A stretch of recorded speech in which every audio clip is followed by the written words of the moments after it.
And this is Chapter 3 for Macroeconomics, Interdependence and Gains from Trade.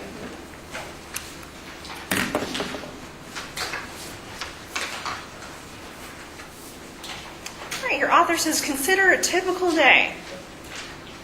Think of all the parts that are in your alarm clock, or if you're like me, you probably use the alarm clock on your phone. You know all those parts aren't made from the United States. They come from all over the world. Your clothes, your TV has parts from all over the world too. And then driving to class, your car includes a bunch of parts from maybe a half dozen different countries. So international trade is absolutely the norm because we've got all of these products from different countries and they have our products too.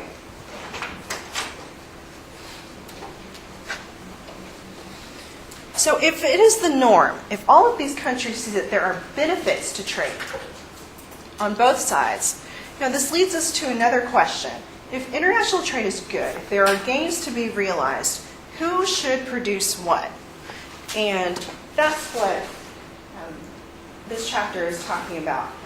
Economists answer that question of, who should produce what with opportunity costs, that we need to think about opportunity costs when we're deciding who can produce what.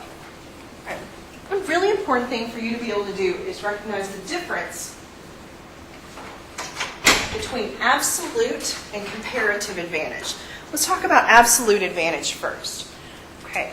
The person or the producer or country that can make something with the least amount of inputs is said to have the absolute advantage. How many people ran or run track now in high school? Okay, you did. Well, this seems like a really obvious question, but who did the coach pick to represent the school at UIL? Who did he pick? The fastest person. Okay, the fastest person. So in this case, when we're talking about running, the input is time, right? Whoever uses the least amount of time to cover that distance for that event. So it seems really obvious. But it's actually different. Economists say this isn't the whole story. It's not just who can do it the fastest or the cheapest. We've got to think of opportunity costs as well. So absolute advantage, least amount of inputs. Comparative advantage is who has the least amount of opportunity costs to make a product. The smallest amount of opportunity costs.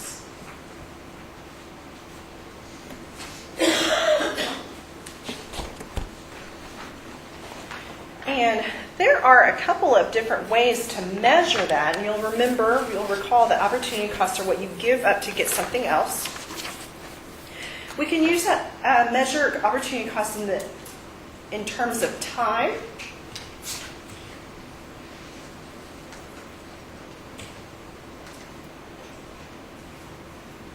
Or we can talk about it in terms of the production of something else. So if a country could have been producing another product, or if you could have been doing something else.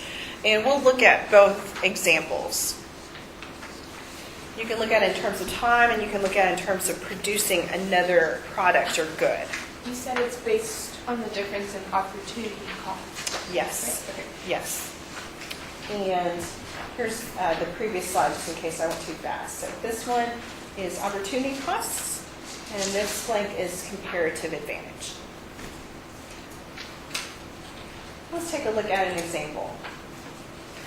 Older versions of the book, we had Tiger Woods. And in the newest version of the book, your author uses Tom Brady. Both really, really rich, talented in terms of their athletic ability. So you can pick your favorite athlete, superstar athlete who makes lots and lots of money. Should a person, by the way, who's Tom Brady? Okay, Patriots quarterback, lots of money, married to a supermodel. Okay, should he or any other athletic superstar mow their own lawn? That's the question here. All right, well, let's fill this chart out together. Let's pretend that Tom Brady, he's familiar with his property. He knows the landscaping. I mean, that's his house, his lawn. And he's pretty fit, right? He gets paid to perform out there on the field. So let's just pretend to mow his property, it takes an hour. And let's just pretend that, well, actually, we'll come back to that. We'll come back to the college student later. So, okay, he spends an hour. He's got the equipment to do it. He knows the property. It takes him an hour to mow the entire property. What could he have been doing in an hour? We talked about opportunity costs last time. You answer the question, what's your opportunity cost of being in class? What is his opportunity cost of mowing his lawn for an hour? What could he have been doing? If he's doing it, If he's doing it, what's he giving up? hour of practice. Time with his family, time practicing. And let's put it in terms of money. He does a lot of advertisements, right? If you go to the mall in Dillard's and Cologne, you'll see his picture up there for Stetson, and he's got all sorts of other endorsements. But he could shoot in a commercial for Stetson in an hour, right? How much do you think he gets paid for a 1 hour photo shoot? I'd say Lots of money, right? All right. I mean, I could probably add a couple more zeros on here, but for our example, we'll just say $100,000 for someone who's, people recognize and people know who that is. Okay, for a college student, we'll say that they're not as fit, they don't work out as much, they're not as familiar with the landscaping as of yet, and so let's just say for a college student, it might take them a little longer. It takes them 2 hours to mow the same lawn. Okay, if we're putting this in terms of money, if a college student was working, how much would they lose out? What would their opportunity cost be in 2 hours? yeah. $20. Which they probably just may take them to 2 hours to mow them off. All right. Let's take a look here. Let's take a look at this column first. 1 hour versus 2 hours. Who has the absolute advantage in mowing the lawn? Tom does. Remember what absolute advantage is? Whoever uses the least amount of inputs. In this case, it's time. Or like in the case of the person who's going to be running at the UIL meet, whoever can do it the fastest. So Tom Brady has the absolute advantage in mowing the lawn. But that's not the whole picture, is what an economist would say. They would say you have to look at this column too. The opportunity cost column. Okay, who's giving up more? Tom Brady's giving up a whole lot of money to mow his own lawn. Way more than the college student. Okay, what do we call it when the college student has a lower opportunity cost of doing something? Not absolute advantage, but comparative advantage. So to answer the question, who should mow the lawn? Should Tom Brady mow his own lawn? What would an economist say? Let the college student do it. And then Tom, in 1 hour, can go make $100,000, probably more than that. And he can get his lawn mowed. And we can increase production as a whole. He's probably going to pay the college student more than $20 to mow that big property. And so we can increase production as a whole when he lets someone else do something like mow the lawn and he can go do a photo shoot. So, absolute advantage, we're looking at who can do it the cheapest or the fastest. Comparative advantage, you're comparing opportunity cost. Whoever's giving up the least should do it. That's what economists say. Okay. A couple other things while we're talking about international trade. You may already know this, but imports we're talking about depending on others. We need to think about imports and exports. So imports are things that other countries make and we buy and bring here. So our money goes there and their products come here. Exports are the opposite. So things that we produce here domestically in our country and then sell to other countries. And then we get their money.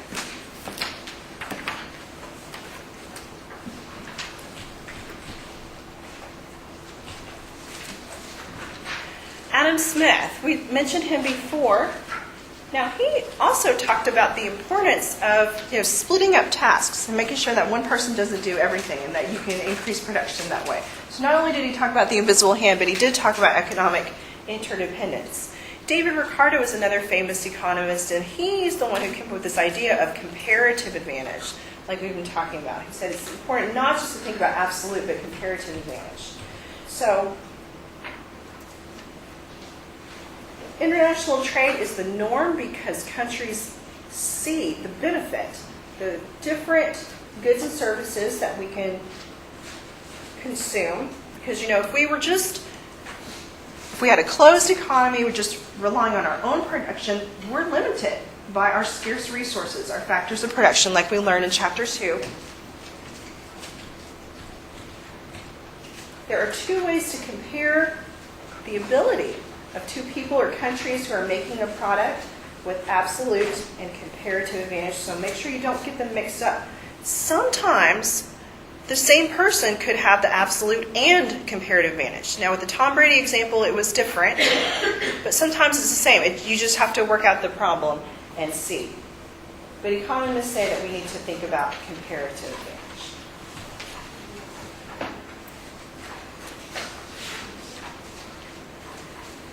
Everyone's got those slides? Let's take a look at one problem together. And then I'll let you do one on your own.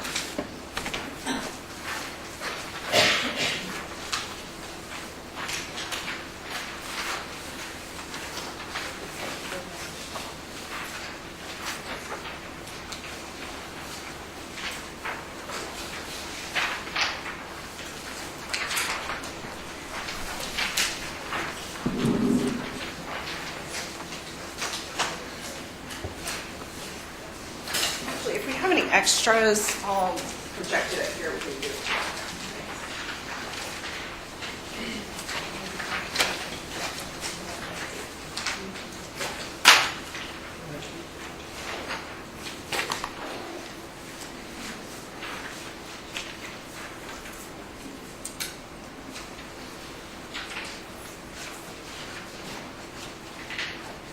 All right, we've got Crusoe and Friday. Appreciate that.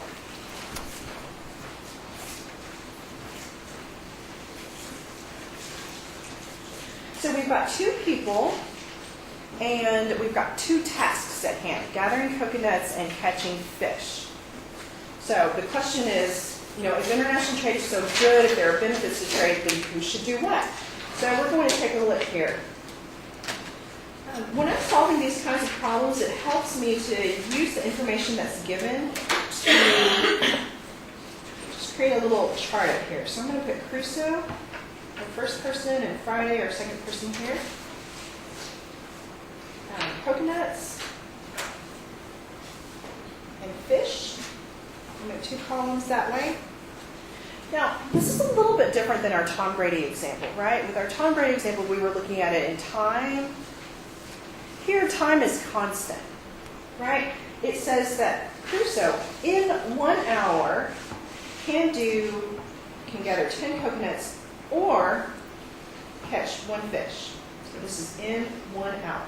So time is constant here. We're looking at, remember there are two different ways to look at opportunity costs and comparative advantage. So we're looking at the other way now. Not time, but in terms of what else they could have been doing in terms of production. Okay, so in 1 hour, Friday can gather how many coconuts? 30. Or catch 2 fish in 1 hour. Right? Just like yesterday, most of y'all said I could have been sleeping. Can't be in 2 places at once. So they can either do this or this in 1 hour. All right, number 1. What is Crusoe's opportunity cost of catching 1 fish? 10. 10. coconuts. Opportunity cost, what you give up to get something else. So if in an hour he could do this or this, if Crusoe's deciding to catch one fish, he's giving up gathering 10 coconuts. What's Friday's opportunity cost of catching one fish? 15 coconuts. 15 coconuts. Great. How did y'all get that? But it takes. Because then if in 1 hour you catches 2 fish and you divide them by 2, that's it. Exactly. See, number one was easy because it was given to you in terms of one fish. Number two, don't panic. Just reduce it down to what you need. It's asking for the opportunity cost of catching one fish. It was given to you as 2. So how do you get to 1? You divide by itself. 2 divided by 2 is 1. And then to keep these terms constant, if you're going to divide this by 2, you divide the 30 by 2 also. And that's how you get 15 coconuts. All right, number 3. Who has the absolute advantage? Absolute advantage in catching fish.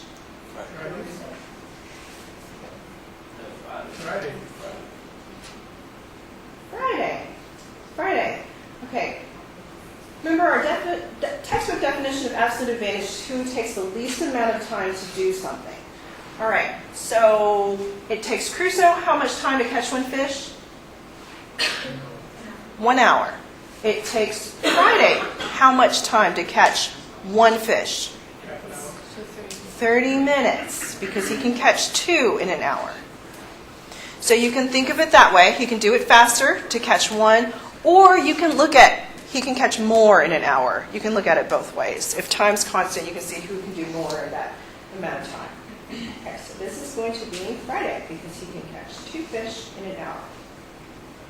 Okay, number 4. Who has the comparative advantage in catching fish? Remember, we're looking for the lowest opportunity cost now, so we're comparing our answers between 1 and 2, right? Lowest opportunity cost goes to Friday. No, I'm sorry. Crusoe, because 10 is less than 15. No, but talking about fish, isn't it? And you said the comparative advantage, I heard you say it earlier. What did you say about that? The I'm writing definition- everything on this paper as you're saying. Sure. The definition of comparative advantage is whoever has the lowest opportunity cost of producing something. So in this case, we figured out the opportunity cost already when we did 1 and 2. And 10 is less than 15, so that goes to Crusoe. Excuse me, are we talking about fish though, not coconuts? Yes, we are talking about fish, but when you measure the opportunity cost, it was what else could they have been doing, and it was gathering coconuts. Yeah, you just have to keep it straight here because it's easy to get mixed up. But I'm just trying to train you in how to think about and go through all the steps to answer these kinds of questions, right? Because if you see this on your test, you might have this, and the question might be, who has a comparative advantage in gathering coconuts? And I'm not going to have all these different steps laid out for you. You're just going to have to remember. You'll have to go through figuring out the opportunity cost for each one. Okay, so that 1 through 4 was all in terms of catching fish. That was the task at hand. So these rest of the questions, we're switching over now. We're asking about gathering coconuts. So everybody's okay on 1 through 4? Okay, let's take a look here. Number 5. What is Crusoe's opportunity cost of gathering 1 coconut? You're going to have a fraction for an answer. 1/10 of the fish. That's right. Let's see if I have a pencil here so I can erase. Okay, how did we get that? We need to find 1 coconut. And we're talking about Crusoe. So let's go to Crusoe over here. And we're looking at 1 coconut. Well, it's given to us as 10. We need to get that to 1. So to get to 1, you divide a number by itself. And to keep the ratio the same, you do the same thing here. We're talking about Crusoe, so we're not even looking at this line. And so 1/10 of a fish. is what he's giving up when he's gathering one coconut. Okay, what is Friday's opportunity cost of gathering one coconut?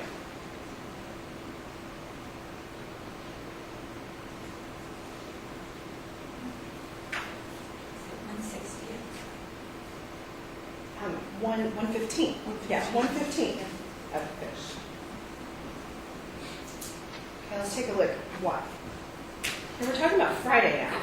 So I'm just going to draw a box around Friday's information. We can ignore Crusoe's information. We need information about Friday's opportunity cost. I should have just written this out for you. Of gathering one coconut. Okay. We've got 30 coconuts here. We need to turn that into a 1, so you divide it by itself, and then you do the same thing over here. Divided by 30 here, you're going to divide by 30 here, so you reduce it down to 115 of the fish.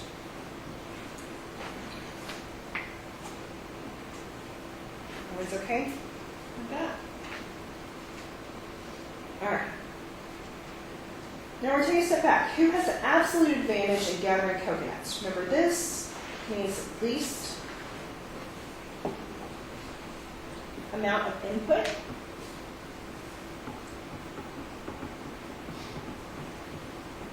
Means they can do it the fastest, like our track person, or can do it the cheapest. Who has the absolute advantage in gathering coconuts? Friday. 30 compared to 10 in an hour, right? Get rid of all my writing.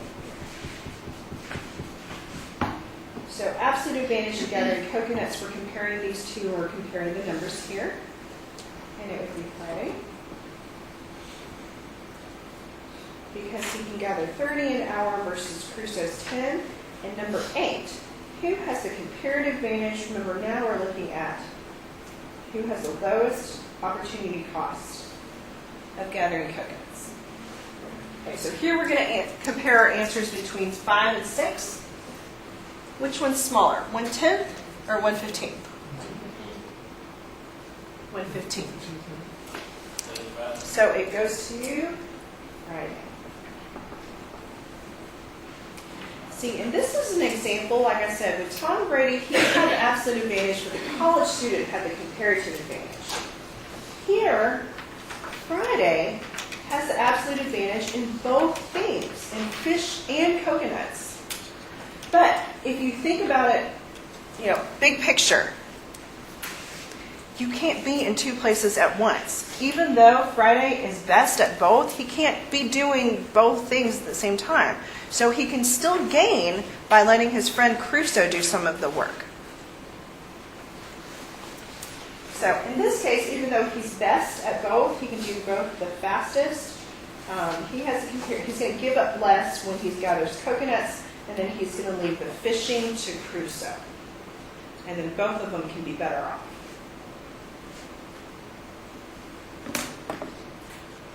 Okay. And that's the handout for Chapter 3, and we'll do one. I'll let y'all do one on your own next. Stop this.